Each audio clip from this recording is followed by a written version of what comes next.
வணக்கங்க. தங்கச்சத்து, இரும்புச்சத்து, விட்டமின்ஸ்லாம் அதிகம் இருக்கிற ஒரு கீரைய பத்தி தாங்க நம்ம பார்க்க போறோம். அந்த கீரை வந்து வேற ஒண்ணும் இல்லைங்க. வெள்ள கரிசலாங்கண்ணி தாங்க. இது வந்து பிருங்கராஜன்னு சொல்லலாங்க. கரிசாலைன்னு சொல்லலாங்க. இது வந்து தேகத்துக்கு வந்து அவ்ளோ நல்லா ஒரு ஹெல்ப் பண்ணுங்களாங்க. இந்த இந்த செடி தாங்க நம்ம வீட்ல இருக்கு. 1 இயர் முன்னாடி வரைக்கும் இந்த செடி இல்லைங்க. நான் ரொம்ப தேடி ஒரு செடி வாங்கி வச்சேங்க. அந்த செடி கொஞ்ச நாள் தாங்க இருந்தது. கொஞ்சம் பூக்கள்லாம் வந்தது. சீட்ஸ்ல வந்ததுங்க. அதெல்லாம் நான் பறிச்சு சேவ் பண்ணாம விட்டுட்டேங்க. எல்லாமே அப்படியே செடி காஞ்சிருச்சுங்க.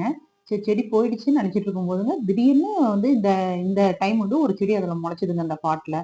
சரி இந்த இந்த டைம் கொஞ்சம் கேர்ஃபுல்லா தாங்க இருந்தேன்.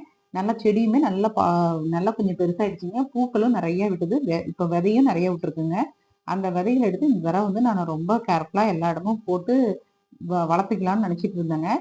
அப்ப பார்த்தா தாங்க பார்க்கும்போது தெரிஞ்சதுங்க. இந்த மழை காலத்துல திடீர்னு பார்த்தா ஏகப்பட்ட செடிங்க. ஒரு 30, 40 செடி இருக்குங்க. ஏற்கனவே இருந்த விதையில விழுந்து எல்லாம் முளைச்சிருக்குங்க. இந்த டைம்லாம் வந்து இனிமேல் வந்து நம்ம வீட்ல வந்து அழியாம இந்த செடிய நம்ம பாதுகாப்பா வச்சுக்கணுங்க.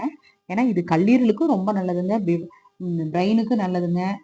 ஹீமோகுளோபின் கன்டென்ட்ட அதிகப்படுத்துங்க நம்ம உடம்புக்கு. வாரத்துக்கு 2 நாள் வந்து நம்ம ரெகுலரா இத நம்ம உள்ளுக்குள்ளாரையும் எடுத்துக்கலாம்னு இருக்கேங்க. ஹேர் ஆயிலுக்கும் ரொம்ப நல்லதுங்க. அப்படி சப்ஸ்கிரைப் பண்ணிடுங்க.